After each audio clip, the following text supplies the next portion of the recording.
Hey everybody, Christina here with One Creative Direction. How are we all doing today?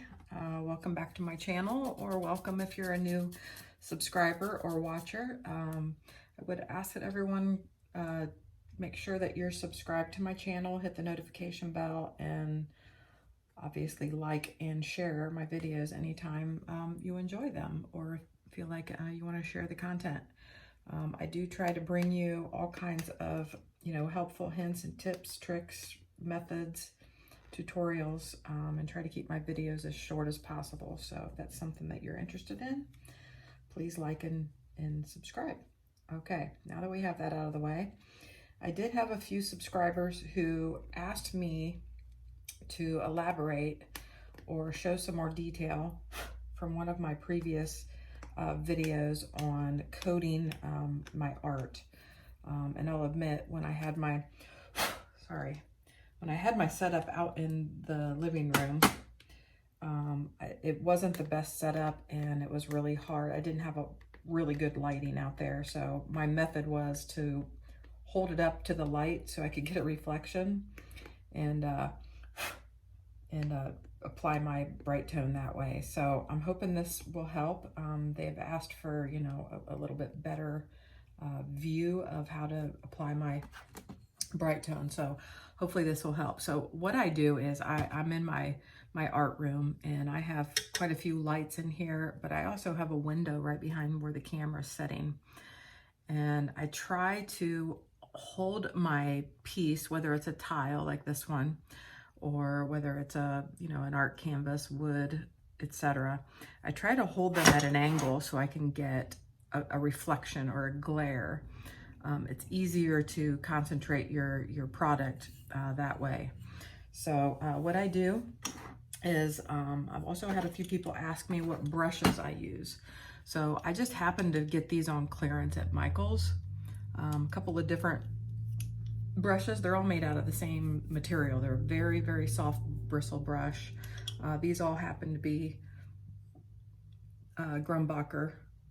They were on clearance. Like I said, I think I paid $5 a piece for them. So obviously for my large pieces, my large canvases, I use this bigger brush since I'm moving it around, and you do have, a little bit of a time frame that you need to get it done in.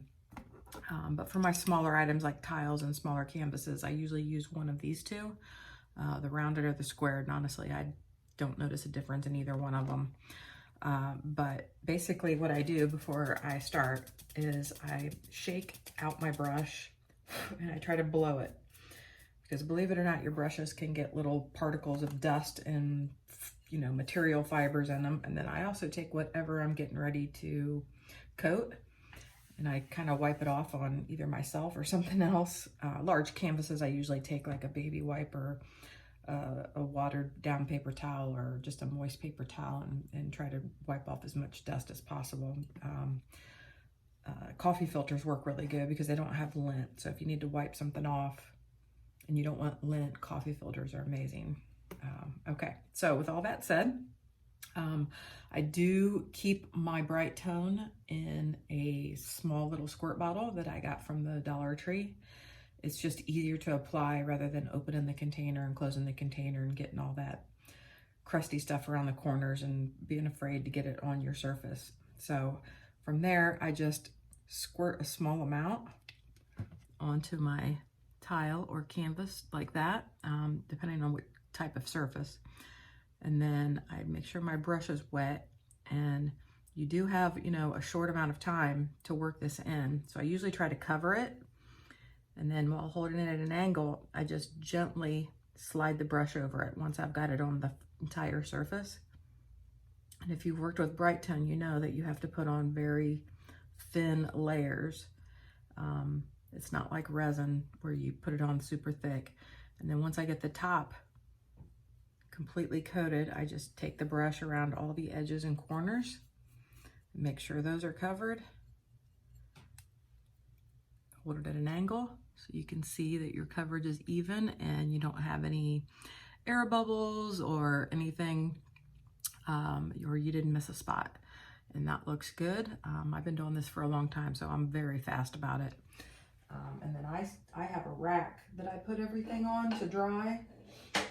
so it doesn't get dust or anything. And then I close my closet doors, and I know when I used to do my art out in the living room / dining room, there's a lot of carpet, a lot of furniture, and I felt like if I was working on a white surface, I would get like little, I would be able to see like little tiny like dust fibers and fabric fibers.